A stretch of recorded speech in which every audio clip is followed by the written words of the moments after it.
Just as with creating backlinks for search engine optimization purposes, one of the big questions I always receive is just how many citations do I need to help my business rank in the Google local pack? And just as with the backlinks, it depends. And I know that's not a great answer, but let me try to help you pinpoint how many citations you're going to need. How many citations you're going to need is really going to depend on just how competitive of an area you are dealing with. If you are dealing with a smaller city or even a suburb, it's likely that you are not going to need that many citations.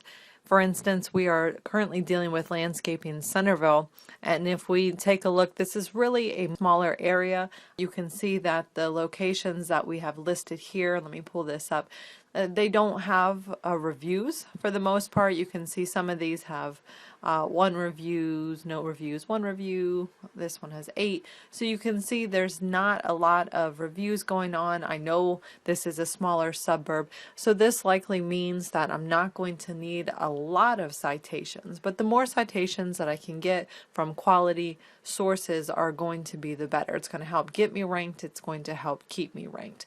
And we're going to look at how to find those citations. We're also going to take a look at how to find the citations that our competitors have, if they have any, so we can also see what they're doing, what's working for them, and what may be able to work for us. But we'll get to that in a bit.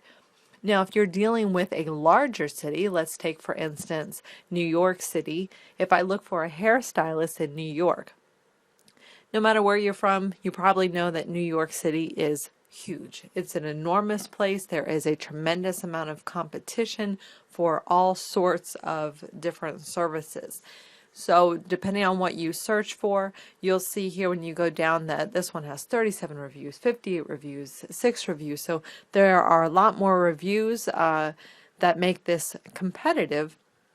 But again, we're looking at citations for now. We're going to get to reviews in a bit. But this already, just by looking at the reviews, let me know that there's probably a lot of competition. And just from knowing New York City, I know that that is a huge place. I can see that there's a lot more competition going on here. So I'm likely going to need a lot more citations. I'm going to really need to look at the directories that I'm going to be submitting to. I'm going to have to look at what my competition is doing and really focus on some of these top rated businesses to see what they're doing and why they're being ranked higher. And as I mentioned, we're going to get to that in a bit. So just to sum it up, the smaller the suburb that you're dealing with, the smaller the city, the less citations you're going to need. If you're dealing with some of the capital areas or some of the larger, much larger cities, you're going to need a lot more citations.